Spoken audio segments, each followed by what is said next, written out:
مساء يوم تاريخي، يوم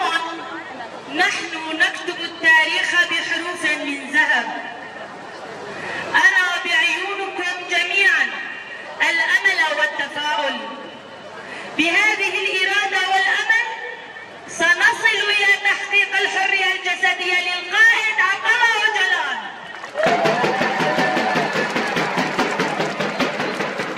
باسمكم جميعا وباسمنا نوجه رسالة حب واحترام إلى صاحب فكر وفلسفة الأمة الديمقراطية قائد الشعوب القائد عبد الله أوجلان.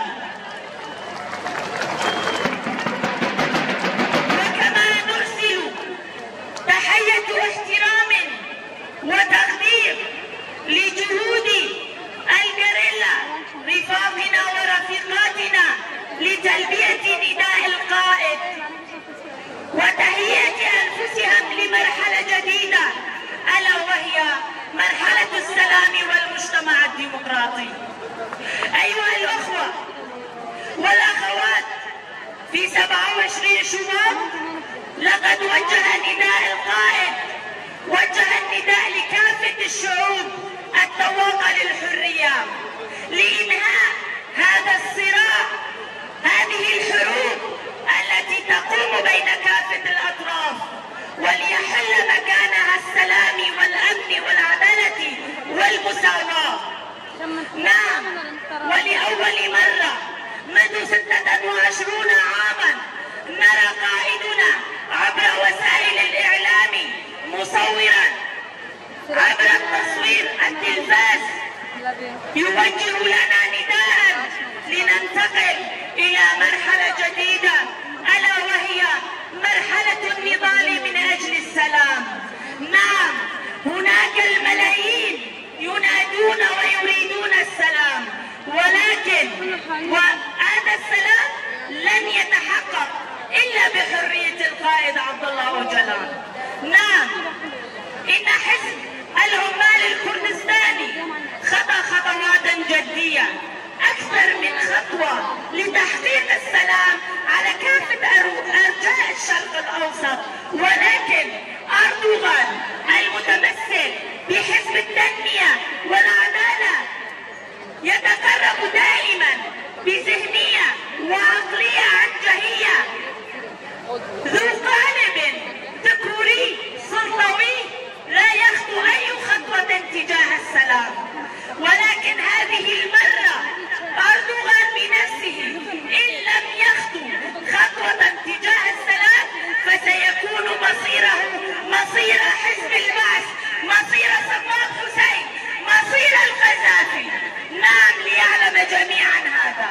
لذلك خطواتنا ثابتة نحو السلام والإمالة، ينادون بالحرية الجسدية للقائد عبد الله أوجلان لأنهم على ثقة تامة بأن السلام لن يتحقق إلا بالحرية الجسدية للقائد عبد الله أوجلان.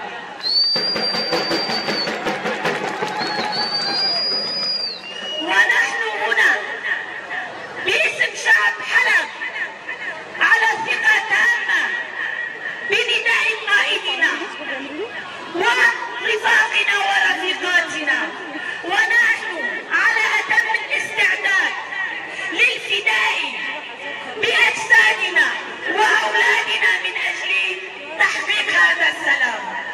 نعم، لقد دفعنا الآلاف من الشهداء والشهيدات.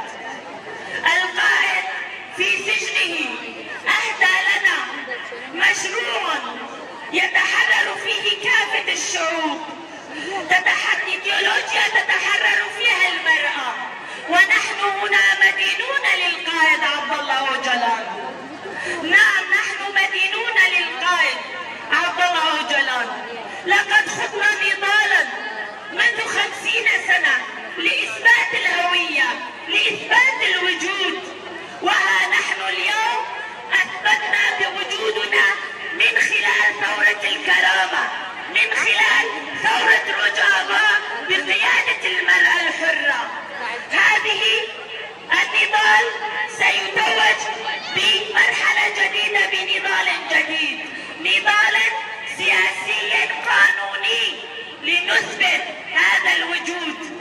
ولكن هذا النضال سيتحقق أيضا بالحرية الجسدية للقائد عبد الله أوجلان. عندما كونغرس تار ارو اف مشرب ويجبونا بانجا ريبرتي بانجا آزادية بانجا ريبرتي جبونا ما بانجا كي سرفرازية بانجا كي آشتية بانجا كي ديمقراطية ام بير بفي بانجا ريبر ابو كيف خاشنا بعد 26 سالة دنگ ريبر ابو صوت صورة ما ريبر ابو دي اف جي جبونا ما جي سربلندية وفراسية ام جي جارك دين وقت دايكن آشتية وقت جنن كونغرس تار ام جارك دين سوزا خبر بر ابو را دوباره دکن ام دبیجن بو حتی ام ربر ابو فیزیکی نبینن ام راحت نابن اف بانک جبونا ما وجبونا حمو جن عالمه بانک کی سرهلدانه جبونا گریلا جی بتهیبت بانک کی آزادیه و بانک کی رو ربازه